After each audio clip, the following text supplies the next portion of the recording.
Hello there, ladies and gentlemen. This is Boisterous and Cadoink coming to you with some Masters League Magnificence out of Core Hall Compound. Cadoink, do you mind introducing our players and their positions? Yeah, in the bottom left-hand corner of Core Hall Compound, we do have InfDaOrks spawning as the red Zerg player, and in the top right corner we have the blue Terran player eXiLe. So TVZ is one of those matchups that is very stressful, especially for me being a Terran player. Boisterous, what do you think of the matchup? I hated it when I played Zerg. It was one of my least favorite things ever, because I would see tanks coming and then I would cry a little bit on the inside. And then it was just kind of throwing my banelings at them and praying. But since then, I think I've become a better player, so I bet I could deal with it more instead of, again, just crying. However, I really don't know. It's one of those matchups that has evolved more than anything else in this game, I feel like. Because it's really come a long way from that point where most TVZs were decided in the first 15 minutes with the Zerg either dying to the Marine tank push or pushing the Marine tank push back and then doing a counterattack and winning the game. Yeah, I agree. It's become a very versatile matchup. You can go tank Thor, you can go Marine tank, you can go Banshee in the beginning, and it's good to know that it's stressful on the Zerg side too, and it's not just me almost having a heart attack when I get out in the middle of the map with my tanks, because those banelings, man, if you don't have good positioning, they'll just run right through your Marines, right through your tanks, and then it's over. So yeah, it's a very interesting matchup, one of my favorites. Yeah, and quite annoyingly, we have the expansion getting blocked by our Terran player on the Zerg side, and it's building a engineering bay. Quite annoying. Yeah, this is something I try to do, but I've been failing at it lately, and so he is going to just have to go for a spawning pool and his extractor, putting off that engineering bay. I've seen some players like Idra just even go for the third base, build the expansion there, and then when they pick off the engineering bay, take their nat and go for sort of three-base play. So it's always interesting to see what Zergs do in this position and how they respond to this kind of harassment.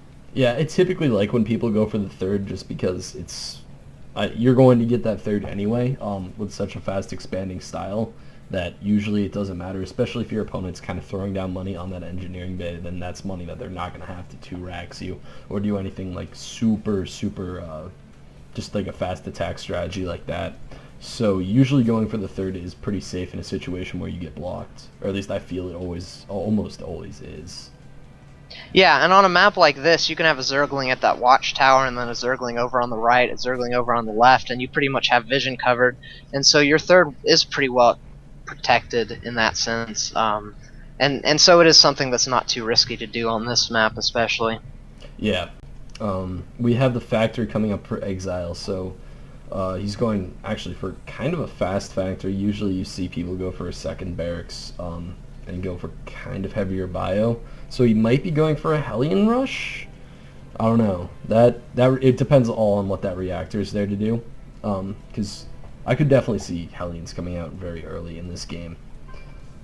Yeah, I imagine it will be Hellions. Hellion opening is really strong against Zerg. It's something that is increasingly becoming more popular, although he is... Okay, yeah, he's floating his factory over to switch him out, and he's also getting his command center up on the high ground.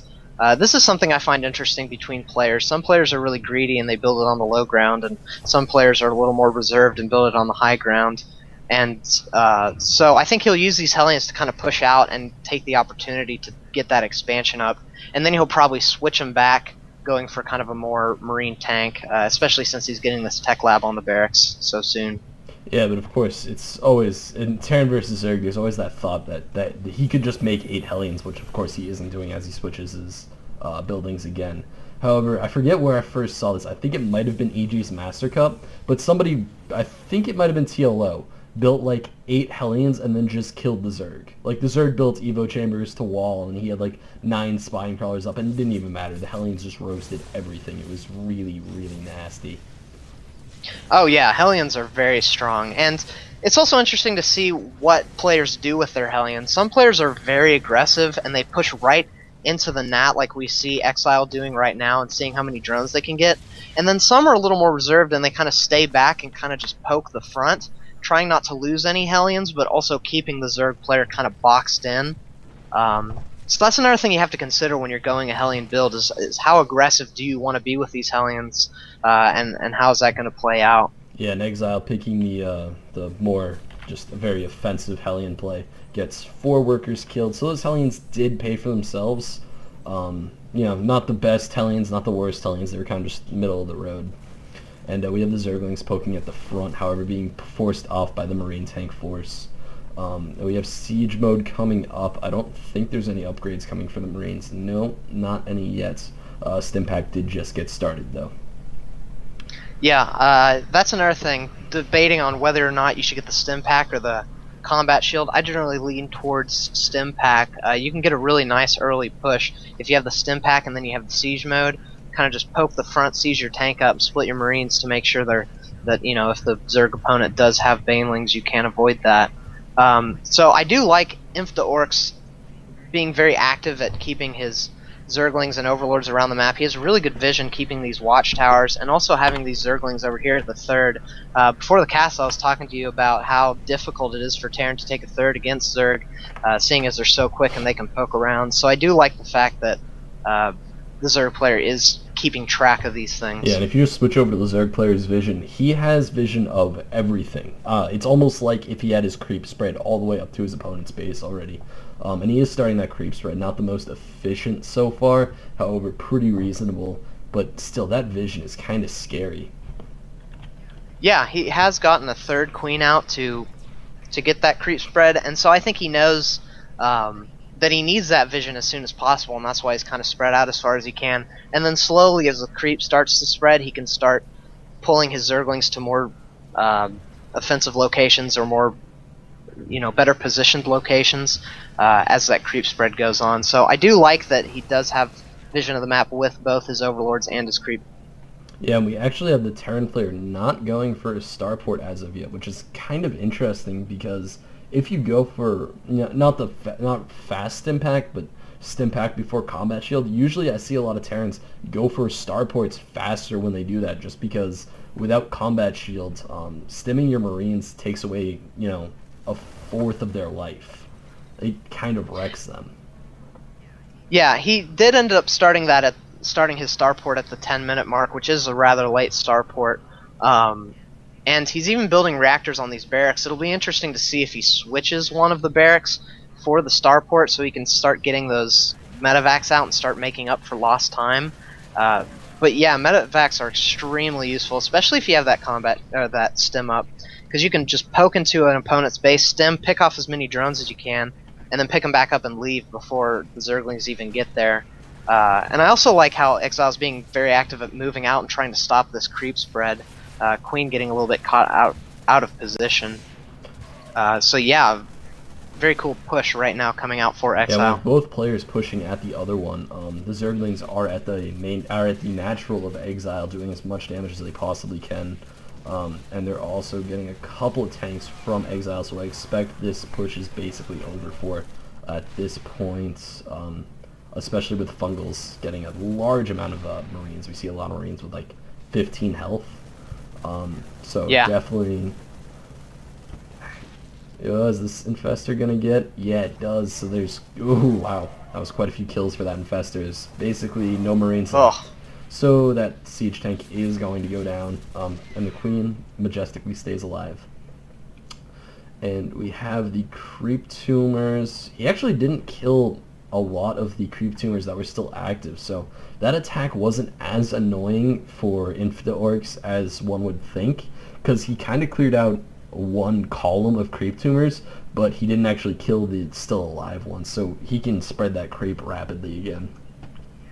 Yeah, and if we look at the income tab, the Harvester's 53 to 35, so InfDaOrks did a lot of damage to eXiLe's economy, killing quite a bit of his SCVs. And he's kind of responding to that by getting his third up, and so we'll see how this goes for eXiLe. As like I've been saying, getting this third is very difficult, and so he's going to really need to be active at moving his Marines about, keeping vision of the area near his base, excuse me, and might be turning that into a planetary fortress as well. Yeah, and your audio's kind of messing up a little bit now. I don't quite know why. However, we do have eXiLe just kind of sitting in the natural with a siege tank and a few marines, not really being that as active as I would expect him to be, especially with his command center just going down now. And we have some Zerglings swinging around to maybe do a bit of harassment to it. Yep, indeed. I don't think they'll be able to get this command center before a platoon of Marines heads over to help take him out, or before it transforms into a planetary, in fact. So, yeah, it was kind of annoying. Ooh, fungal. Nice fungal, snatching all the Marines, and all those Marines do go down. Yes, how's my audio Fine. now? Is it You're good now. a little bit? Okay, sweet. So we do see eXiLe finally moving out with what I believe is his first drop down on the right hand of the map. However, there is a big clump of overlords, and the medevac's path is going right by it. So I do believe InfDaOrks will be able to see this. And another attack going down on the planetary, this time with infested Terran. It looks like the planetary fortress might not be able to make it. We do have an SCV trying to repair it. Oh, wow. And yeah. 120 life left on that planetary fortress. Couple of Zerglings could swing down there, but I don't think they'd be able to clean it up, as planetary fortresses just one-shot Zerglings all day. Yep, boom, it just shot that one that tried to get down there. So we do see the drop in the back of InfDaOrks' third, actually doing a lot more damage than I thought it would, pushing the drones back. And so this is really the strength of Marine Medevac, coming in and trying to do a lot of damage to these thirds. InfDaOrks really needs to pull some Zerglings back and try to pick this off before the hatchery goes down. And he also has a drop going on in the main, so very, very annoying. The hatchery has gotten down to the third. This was way more damage than what should have happened. Yeah, especially with those overlords being there to spot it. But it is really tough to deal with, especially when a lot of your army is out front, although there are a lot of Zerglings just kind of sitting there. So I'd like to see InfDaOrks being more active with his Zerglings, movement-wise. He's good at vision, but he really needs to be using them. Yeah, and if you look at workers killed, there's been a lot of workers killed this game. 19 for InfDaOrks and 27 for eXiLe. So both players sufficiently crippling each other. Jeez. Yeah, and right now the Terran's income is really good, as he has managed to get that third up, and let's see, I was on the Terran cam for a little too long, but yeah, InfDaOrks is not rebuilding his, well, he's just now sending to build his hatchery, so he is a little bit behind economically. His main's not being mined at all, and his third looks super saturated, so it's not looking good for InfDaOrks at this time. Yeah, just by the way, you went back to the, like, kind of auto-tuney voice. I don't know why. That's strange. However, yeah, this is super saturated. It's like 24 plus 12 is 36 drones. And we have the push happening right outside of the Zerg base. However, the attack force is there and ready to clean it up. We have a flank from the Zerglings. Pretty good fungals going down on the Marines. Having only one siege tank, they're kind of doomed to that attack from the start. I don't know quite how he planned to pull that off. Yeah, he needed more tanks, especially if you're going against Infestor, as Infestor fungals are just super strong, and so you need the tanks to pick those off as quickly as possible. Especially since the Zerg player isn't building any Banelings at all. In fact, I don't even think he has a Baneling nest, and so, you know, your Marines can do a lot of damage. You just need those tanks there to fight back those Infestors. Yeah, I think he foregoed going Banelings to get Infestors out really early and getting a lot of Infestors out. Which has been fairly successful for him. He has 6 Infestors out, and 6 Infestors, even with a lot of tanks, is still a very scary amount of Infestors. Oh yeah, absolutely. And we do see a few burrowed Infestors kind of poking into this third. They kind of stopped for a while. Now going back in, we'll see if they... Yeah, they are shooting some infested Terran, try to pick off these SCVs, and looks like he's going to be able to get some kills, although eXiLe being very good, very active at moving his SCVs out of the way. You're a bit behind me. I'm at 20, 12, 13, 14, 15, 16, 17, 18. Indeed. I will push mine forward a little bit. I'm at 22 minutes. I'll pause it. You tell me when you hit the 22-minute mark. Sounds good. Anyway, we have a drop going on in the back of InfDaOrks' 4th, and another one hopping up into the 5th, so this is going to be extremely annoying.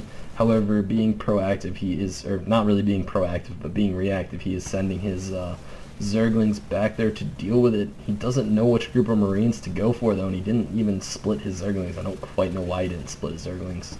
I guess the one in the bottom was a bit better entrenched, so I guess I understand why his Zerglings went up there first, because he needed the Infestors to deal with the Zerglings down here, or deal with the Marines down here. But yeah, that was kind of a strange choice as far as what drop to attack first. Is he going to let the medevac get away? No, he is not. So he does drop the infested Terran egg, and he is chain fungling it, and the medevac goes down. Yeah, that was interesting. I am about to hit 22 minutes and 28, or 50, there you go, 22. All right. Hopefully we're all timed up yet again.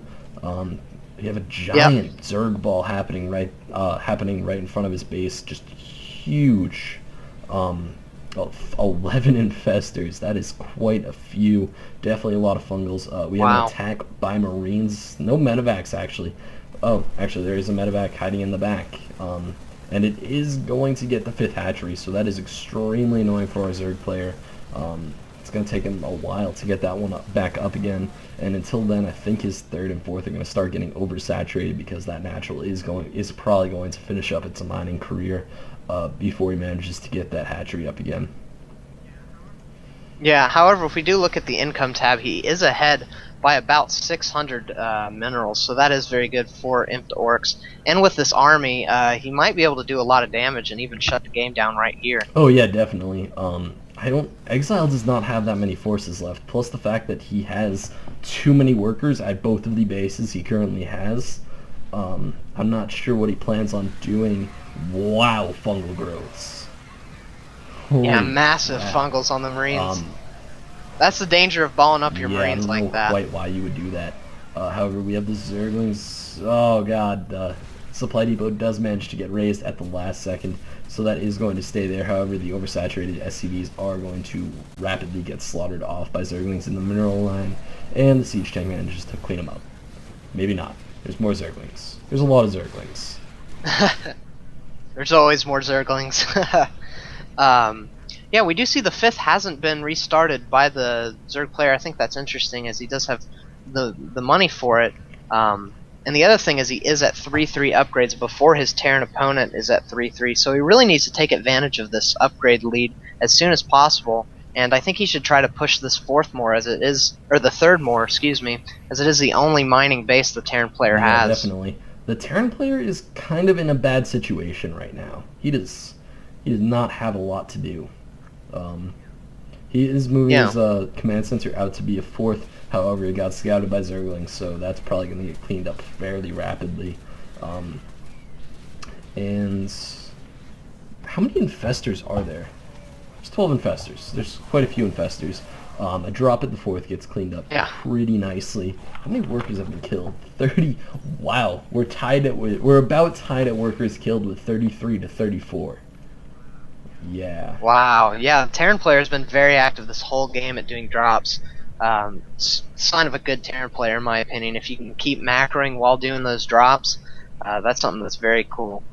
From InfDaOrks, I would like to see him start building more units, really, because mainly he's just going Zergling Infestor, and we see with all these engagements, he pushes, he does an incredible amount of damage, but then all he's left with are Infestors, and so he needs some units to really clean up the, after his attacks. So I'd like to see some teching going on for the Zerg player. I'm surprised he hasn't gone for, Broodlords or any of those standard units yet. The Infestation Pit, oh, it does. The last shot of the last Marine kills it off. That is quite annoying for InfDaOrks. However, if he manages to keep all of his infestors that he currently has alive, he'll be perfectly fine. The massive infested Terran beach ball party up at the 4th base is going to wrap off that planetary fortress quite easily. The instant army of the Zerg, of course, very, very scary. Yeah, I love this. This is exactly what I was saying before. You need to be active at picking off those expansions, because now once again eXiLe is back to just one oversaturated base, and so this is very good for InfDaOrks, as he does have 2 bases to the Yeah, Terran's and one. InfDaOrks is actually working on a greater spire and a regular spire, so he's going for double spire just to get those mass spire upgrades up and ready to go. And he's attacking the 4th, and he's gonna snipe this 4th. Yeah, he is. He's sieging his tanks up, so the infestors are behind the tanks, so this might not be good for InfDaOrks. The infestors and zerglings coming in, picking off a lot of the tanks, and some good fungals going down. Wow, some great fungals getting the entire army, but once again... Yeah, your audio just cut out, but... Continue your with audio this just attack. cut out for a couple seconds, but those medevacs kind of saved like 99 of those Marines' lives. That was pretty awesome. However, without siege tank coverage, the Marines go down without that much of a fight. And a siege tank just got surrounded by infested beach balls. So that's kind of annoying. Yeah. I think this is going to be as far as the Terran army gets, as far as this goes, or as far as this attack goes. However, he is going to go back and rebuild that 4th. Actually, not rebuild the 4th. He just lifted the main and then went over there. So that 4th is an orbital command. Oh, wow. Not exactly the most secure base. Yeah, that's... Right, it's going to be very vulnerable. It's, you know, it died to infested Terrans, so it being an orbital, it's not going to be able to do anything. And we do see some Broodlords coming out for the first time, actually just one of them. So this is finally the first big tech switch for InfDaOrks. They're not really tech switch, but progression in the tech tree here at the 30-minute mark. Yeah, he basically got infestors out at 12 minutes and then was like, you know, I think I can win with this. I got it. And then just stop. Yeah. So he does have a couple of Broodlords coming out, and Broodlords, of course, very, very good against Terran, especially if you have siege tanks and Marines, because they kind of just draw fire, and whenever you draw fire, it's very annoying because then the siege tanks just kill Marines. Yep.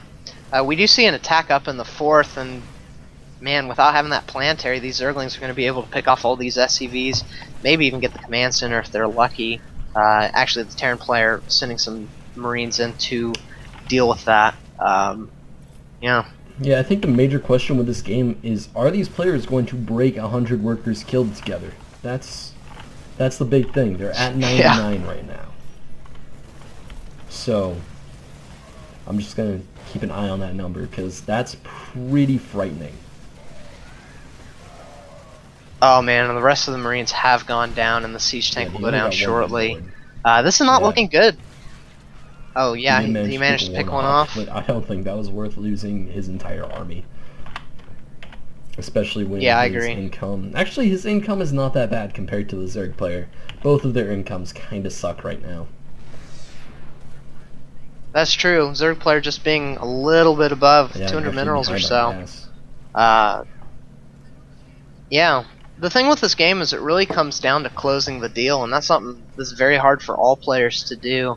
And that's the real problem, the real weakness with Zerg Infestor is it's a great build and you can shut down an army like nothing, but it's hard to close the deal. Buildings do not succumb to fungal growth. I wish they did. I think every Zerg player wishes they did. However, that's just not how this game works. Oh yeah. We have some major oversaturation at the 3rd yet again. And the sacrificial orbital command is back over at the 4th, getting ready to die.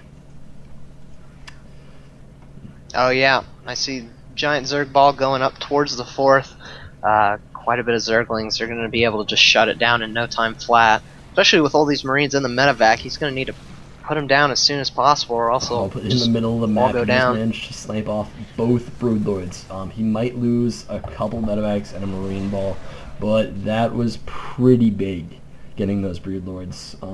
They were kind of just walking behind the army, not catching up. So very, very nice for our Terran player. However, his Vikings might go down. One of his Vikings is definitely going to go down at this point. Oh, one of his Vikings did not go down. Oh wow, it did survive. This is the one of this is one of the most scary moments for a Terran player, when your whole army is in the middle and your tanks are sieged up and you don't know, like, should I push, should I unsiege, should I keep going? So this is a very tense moment for both players as they're each deciding when and where is the best And I just engagement would like going to to point happen. out that we just broke 100 workers killed. So congratulations to both of these players. Ah, congratulations. They have managed to cripple each other's economies many, many times.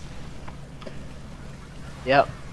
The Broodlords are going down, and now the Zerg player is coming in with the Zerglings and Infestors. Terran player being very good at splitting his Marines around, and now it's just Infestors on the field. This is Yeah, and looking bad for Infestors, of course, their InfDaOrks. wiggling does not actually do any damage, so they're not the most Yeah. useful fighting units. I'm surprised they haven't just thrown down walls and walls of eggs to try to survive, because at this point, that's kind of what they need to do. Yeah. Yep. Oh, they all go down, all but one, and it's going to go down Yeah, too. this is... I don't know what happened in this game. The Zerg just didn't switch fast enough. Like, when he was pushing for that fifth, or when he was, getting that fifth at like the 22 minute mark, if he had gone for Broodlords at that point, I think he would have won the game, like, without question. But he kind of just fell back into this Zergling Infestor, and at this point, I don't think it's possible for him to win the game. Yeah, I think one of the difficulties for him was the fact that the Terran player was being so active with the drops. And when you make a tech switch to Broodlords, you really want to kind of close the game at that point, because it's really hard to defend all your bases with Broodlords, seeing as they're super slow. The Orcs, and he does leave the game. So congratulations to eXiLe for winning the game. If you want to check out any other games I've commentated personally, you can head on over to youtube.com/user/boisteroussc2. There will be a link to a Battle.net thread if you have any comments or anything interesting to post there, or if you just want to say ice cream. I don't really care. I'll scroll through it though. And you can send any games you want commentated into boisteroussc2@gmail.com. If you want them specifically to be commentated by both myself and Cadoink, you can just add that in the email, and I will make sure to save them for a day where we both do these commentaries. Cadoink, do you have anywhere where they can reach you? Yeah, if you'd like to check out my channel, you can go to youtube.com/user/Cadoink Studios, or just type Cadoink Studios into the search bar. And yeah, I cast games all the time, and more to come in the future. Oh, and I would so also yeah, just just like check to me make out a there. note for everybody to go sign up to sc2clans.org. Go on there, find a clan for yourself. Go find 4 of your bronze to Goldie League friends and make a team, and then join into the SD2 Clan League, or Clan Team League. You don't actually need to be a clan. All you need to do is sign up as a team. And that would be awesome, because that's the league where you're commentating, and we need more teams for it, so go do it. And anyway, this is Boisterous, signing out. This is Cadoink.